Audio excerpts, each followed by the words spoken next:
m'appelle Monica Gibson et c'est une autre édition du calendrier économique. Vendredi, le 29 août, va apporter beaucoup de publications qui pourraient secouer les marchés, donc jetons-y un coup d'œil. La première publication va paraître à 6 heures du matin et c'est celle du commerce de détail de l'Allemagne pour juillet. Le commerce de détail a retrouvé la croissance en juin, ayant inversé une baisse de 0,6% enregistrée au cours du mois précédent. L'indice des prix du logement du Royaume-Uni pour août est attendu à la même heure. Les prix du logement ont connu peu de changements en juillet, contrairement aux attentes de la croissance continue.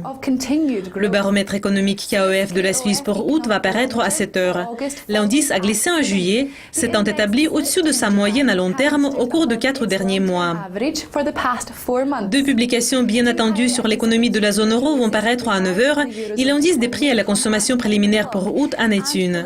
L'inflation annuelle a reculé même plus en juillet, ayant atteint son plus bas depuis la fin de 2009.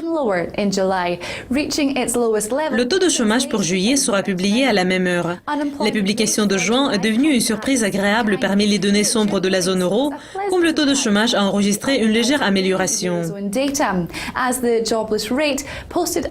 Une estimation finale du PIB de l'Italie du deuxième trimestre sera disponible à 10 heures. Une estimation préliminaire suggère que la troisième plus grande économie de la zone euro est en récession. La publication suivante va paraître à 12h30 GMT et c'est celle des revenus et des dépenses personnelles des États-Unis pour juillet.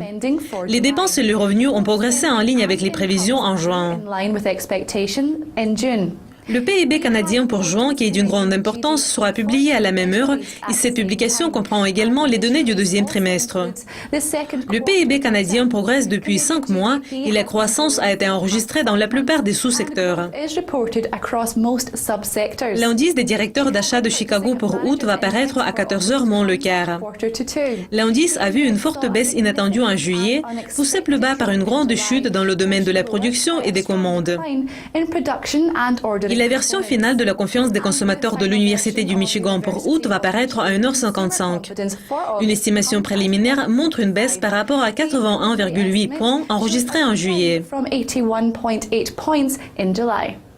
Cela conclut le calendrier économique de vendredi. Notre prochain rapport va présenter les événements clés pour lundi. Pour le moment, au revoir.